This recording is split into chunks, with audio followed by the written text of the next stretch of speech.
Hi అండి, వచ్చేసాను. Summer start అయితే మన తెలుగు వారందరికీ గుర్తొచ్చేది ఆవకాయ. దీని పేరు వింటేనే నోరూరుతుంది. అలాగని కొత్త ఆవకాయ పెట్టే వరకు ఆగాలంటే చాలా కష్టమైన పని.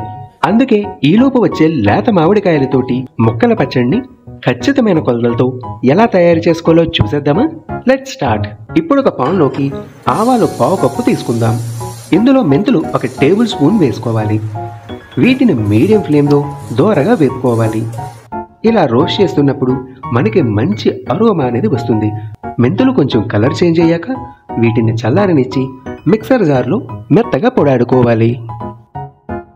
ఇప్పుడు ఒక మిక్సింగ్ బౌల్లోకి తడి లేకుండా ఆరబెట్టిన మామిడికాయ ముక్కలు 5 కప్పులు తీసుకోవాలి.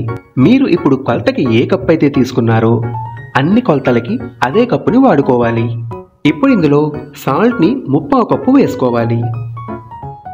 చక్కటి ఎర్రటి కారాన్ని 1 కప్పు వేసుకోవాలి. ఇందులో పసుపు 1/2 చెంచా వేసుకుందాం. ఆడబెట్టుకున్న ఆవాల మెంతుల పొడిని యాడ్ చేసుకోవాలి. మనం వేసిన ఇంగ్రీడియంట్స్ అన్నింటినీ ముక్కలకి పట్టేలాగా ఒకసారి ఇలా బాగా కలుపుకోవాలి. మీరు ఎంత క్వాంటిటీలో పచ్చడి పెట్టుకున్నా ఈ కొలతలతో పెట్టుకుంటే పర్ఫెక్ట్ టేస్ట్ అనేది వస్తుంది.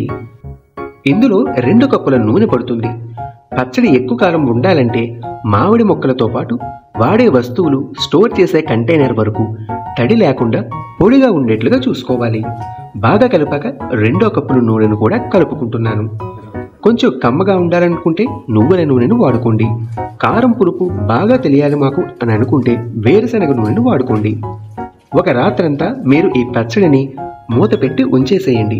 ఉప్పు మామిడికాయ పులుపు వల్ల ఊట ఊరి ఆయిల్ వాల్యూమ్ అనేది ఇంక్రీజ్ అవుతుంది. ఆయిల్లో ముక్కలు పిండి అంతా ఇలా కవర్ అయిపోయినట్లుగా ఉండాలి. ఇలా ఉంటేనే పచ్చడి బూజు పట్టడం పాడవడం లాంటివి లేకుండా ఫ్రెష్గా ఉంటుంది. ఇది 2-3 రోజులు ఊరిన తర్వాతే అసలైన ఖచ్చితమైన రుచి అనేది మనకి తెలుస్తుంది. అంతేనండి, మన లేత మామిడికాయ ముక్కల పచ్చడి రెడీ.